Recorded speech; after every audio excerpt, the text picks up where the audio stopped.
ఇవన్నీ తీయాలి తప్ప ఇవాళ ఎంత బాధేద్దంటే మేము అనుకున్నాం చిన్న జిల్లాలు ఏర్పాటు చేస్తే కలెక్టర్లు ప్రజలకు నేరుగా కలుసుకునే అక్కడ ఉంటుందని చెప్పి అనుకున్నాం. మేము చిన్న జిల్లాలు ఉంటే మేనేజ్మెంట్ ఈజీ అవుతుందని అనుకున్నాం.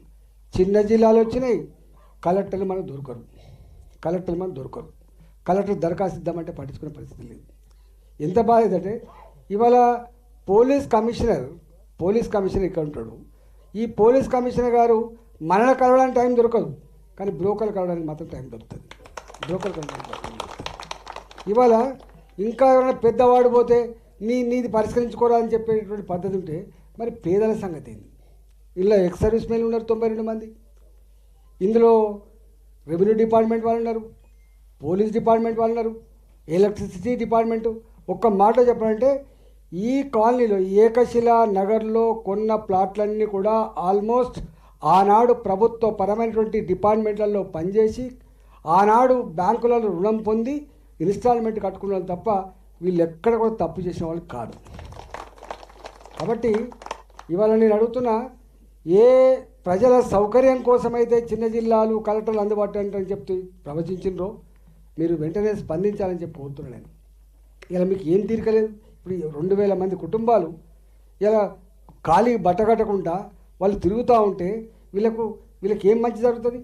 మరి రెవెన్యూ అధికారులు ఎందుకున్నట్టు, ఇక్కడ ఉన్నటువంటి ఆర్ఐలు ఎందుకున్నారు, ఇక్కడ ఉన్న ఎంఆర్ఓలు ఎందుకున్నారు, ఇక్కడ జరుగుతున్నటువంటి తతంగానంతా కూడా తీసుకుపోయి మరి ఇట్లా ఉన్నదని చెప్పి కలెక్టర్లు చెప్పించో, సీసీఎల్కి చెప్పించో, రెవెన్యూ మంత్రికి చెప్పించో చేయించాలి కదా.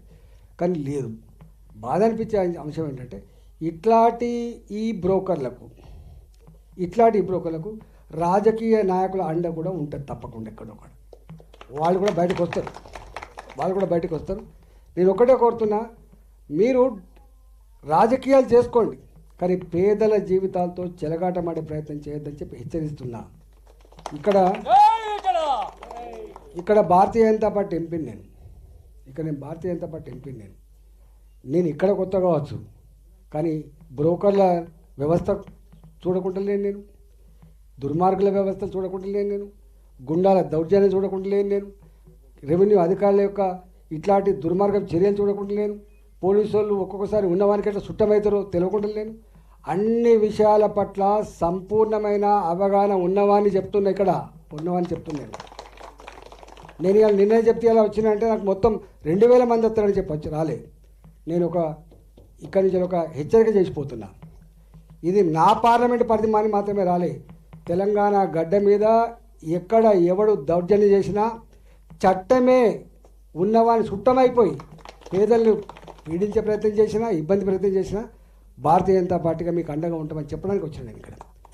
ఇవాళ మీరు తిమ్మిని బమ్మి చేసి మీరు కోర్టులను మేనేజ్ చేస్తా, ఇంకో పోలీస్ డిపార్ట్మెంట్ మేనేజ్ చేస్తా, ఎల్లకాలం మేనేజ్ చేయలేరు. గుర్తుపెట్టుకో. ధర్మాన్ని తాత్కాలికంగా మీరు ఆపే ప్రయత్నం చేస్తుండొచ్చు, పేదల గొంతును తాత్కాలికంగా నొక్కే ప్రయత్నం చేస్తుండొచ్చు, కానీ పర్మనెంట్గా నొక్కేటువంటి అధికారం నీకు కాదు కదా బిడ్డ, నీ జేజమ్మ కూడా ఉండదు. గుర్తుపెట్టుకో. ఇది డెమోక్రసీ, ఇది ప్రజాస్వామ్యం. ఇంకా బాధ అనిపించింది, ఇలా వారు ఎవరు చెప్తున్నారు, కౌన్సిలర్ చెప్పిండా ఇవాళ శ్రీనివాస్ ఎంత బాధ అవుతుంది. 5 ఎకరాల భూమి అమ్ముకొని వచ్చి, లేదా ఇంతకుముందు చిన్న నౌకరు చేసుకొని వచ్చి కట్టుకుని తీసుకున్నాడు. వీళ్ళందరి ఒక్కొక్కరి చరిత్ర రాసుకొని తప్పకుండా పంపించే ప్రయత్నం చేస్తా. నేను ఒకటే మీకు అష్యూరెన్స్ ఇస్తా ఉన్నా, నిశ్చింతగా ఉండే ప్రయత్నం చేయండి, మీరు ఐక్యంగా ఉండే ప్రయత్నం చేయండి.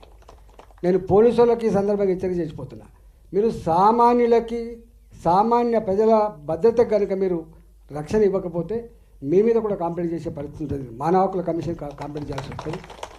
అందువల్ల ఇది ఇక్కడే కాదు, అనేక దిక్కులు ఇట్లా. నిన్న మొన్న మీకు తెలుసు బాలాజీ నగర్ కూడా పోయి వచ్చినాం మేము. బాలాజీ నగర్ కూడా ఇదే పార్లమెంట్ కింద వస్తుంది. ఒకనాడు ఆ బాలాజీ నగర్లో కూలగొడతా అని చెప్పి వచ్చినాడు టైగర్ నరేంద్ర అడ్డం ఉండి కూలగొడతావురా నా కొడుక అని చెప్పి ఆనాడు ఎదురు తిరిగితే ఆ గుడిసెలు నిలిచిన, ఆ ఇల్లు నిలిచినాయి. ఇలా వాళ్ళందరూ అయితే పాపం ఇంకా మీరన్నా ఇంత ఉద్యోగాలు చేసుకుంటున్నారు. ఎక్కడ కన్న గడ్డ అన్నం పెట్టకపోతే కనిపెంచిన అమ్మానను అక్కడే వదిలిపెట్టి కన్న బిడ్డలు వేసుకొని వస్తారు బాలాజీ నగర్కి.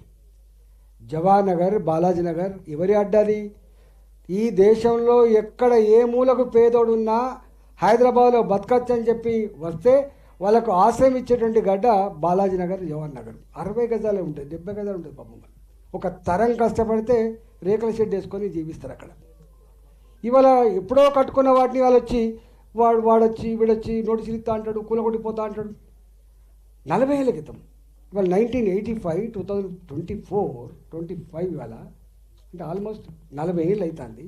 ఈ 40-50 ఏళ్ళ క్రితం వెలిసినటువంటి కాలనీలు, బస్తీలు, ఇండ్లు ఇప్పుడు కూలగొడతా అంటే ఎంత దుర్మార్గం ఉంటుందో చూడండి. అంటే కంచే చేరిని మేసినట్టుగా ఏ ప్రభుత్వం అయితే పేదలకు అండగా ఉండన్నో, ఏ ప్రభుత్వం అయితే పేదలకు ఇల్లు కట్టించన్నో, ఏ ప్రభుత్వం అయితే ఇవాళ ప్రజల అవసరాలు తీర్చానో గదే ప్రభుత్వం ఇవాళ ఇల్లు కూలగొట్టే ప్రయత్నం చేస్తా అంటే ఇంకేముంటుంది చెప్పండి. ప్రభుత్వాలు కన్స్ట్రక్షన్ సైడ్ ఉండాలి, ప్రభుత్వాలు సాయం చేసే సైడ్ ఉండాలి, ప్రభుత్వాలు పేదలకు అండగా ఉండేటువంటి ప్రయత్నం చేయాలి. కానీ ఇట్లాంటి ప్రభుత్వాన్ని మాత్రం ఎక్కడ చూడలేదు. నువ్వంటే కూలగొట్టుడు తప్ప కూలగొట్టుటోడు కూలిపోతాడు, కూలికొట్టేటప్పుడు బాగుపడు. అందువల్ల నేను ఇవాళనే ఈ సమస్య మీద రెవెన్యూ మంత్రి పొంగులేటి శ్రీనివాసరెడ్డి గారికి, జిల్లా కలెక్టర్ గౌతమ్ గారికి, సిసిఎల్ఏ గారికి, అదేవిధంగా ముఖ్యమంత్రి గారు కూడా నేను రాసే ప్రయత్నం చేస్తా. నేను మళ్ళీ హెచ్చరిక చేసిపోతున్నా, ఇవాళ గుండాలకు కూడా హెచ్చరిక చేస్తున్నా. కిరాయి గుండాలారా బీ కేర్ఫుల్, నా కొడుకు అయ్యామనుకుంటారు మీరు వచ్చి ఎవరి మీద దాడి చేస్తారు? మీరు వచ్చి ఇలా వాళ్ళు కుటుంబాలుగా ఉంటారు, ఒక్కరొక్కరు ఇంటి మీద వచ్చి దౌర్జన్యం చేస్తున్నారు. 10 మంది రాగానే భయపడడం వాస్తవం. కానీ ఇక్కడ భారతీయ జనతా పార్టీ కార్యకర్తలు ఉంటారు, గుర్తుపెట్టుకో. భారతీయ జనతా పార్టీ కార్యకర్తలు ఉంటారు, వాళ్ళకే ఉంటారు పైసలు ఇవ్వగానే. అందుకని తప్పకుండా ఇక్కడ పోలీసు వాళ్ళు ఉంటారు, ఇప్పుడు మఫ్టీలా రాసుకొని పోతారు. నేను మళ్ళీ చెప్తున్నా, భయపడకండి. మా నాయకులు మీ ఎంబడి ఉంటారు తప్పకుండా. నేను కూడా గిక్కనే కూతబడి దూరంలో ఉంటాను. నేను పక్కకే ఉంటా, 20 నిమిషాలు వస్తాను. మీరు ఇక్కడ రింగ్ రోడ్ ఎక్కితే 20 నిమిషాలు నా ఇంటికి వస్తాను, గుర్తుపెట్టుకోండి. ఈటల రాజేందర్ అంటూ ఉండగా అన్యాయం జరగలేదు.